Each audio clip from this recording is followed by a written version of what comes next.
right, Kevin, it is so hot. We're heading into July. I guess kind of par for the course. Yeah, end of June, 1st of July is toasty, but we do have some thunderstorms that are bubbling in the afternoons, and that could be probably a bigger problem. But this shot, no problem at all. Our weekly winner, and our fourth and final weekly winner for June, Catherine Woodbury's shot of Padre Bay at Lake Powell.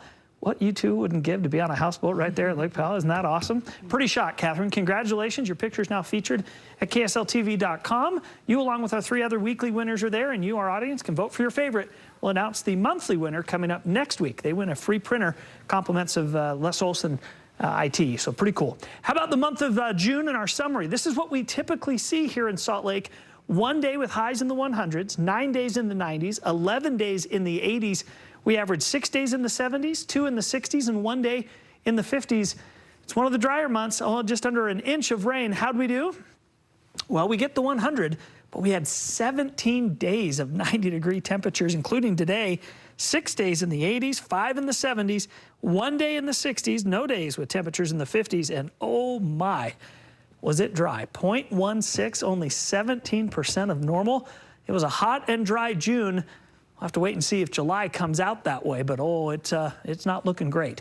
How about Vortex? Still hanging on to a little bit of development. Now, most of this isn't reaching the ground. It hasn't throughout the day, and that's kind of the pattern over the next little bit. These storms bubble up with the heat of the day, a little moisture that's being transported in from the Pacific, and these are a little slow to die off here tonight. Our temperatures, we're in the 80s, upper 80s in Salt Lake at 87, 94 in Moab, 99 still in St. George, with 80s in Cedar City and 100 degrees in Las Vegas.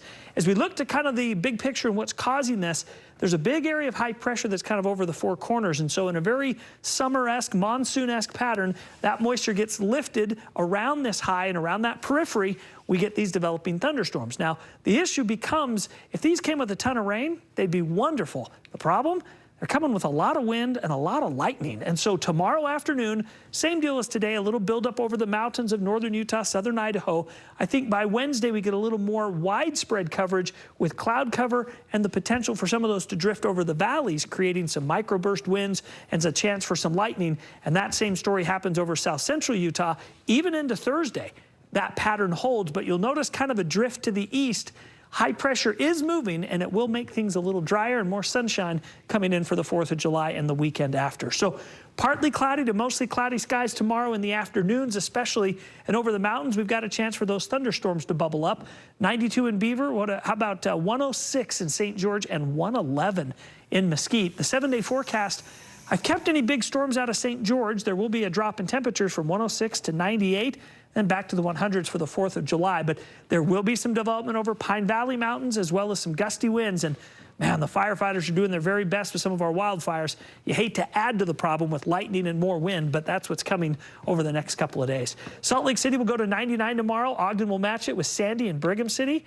How about 100? And the 7-day forecast, Salt Lake, well, we take a bit of a drop. We're going to go from those upper 90s down to the upper 80s, introducing a chance for a few little thunderstorms Wednesday, Thursday. Drier for the 4th of July and the weekend. But we're right back to those upper 90s a week from today. So the lightning's not a good thing. If we could get the rain, that'd be awesome. But these storms don't have a lot of that. Darn it. All right. Thanks. Yep.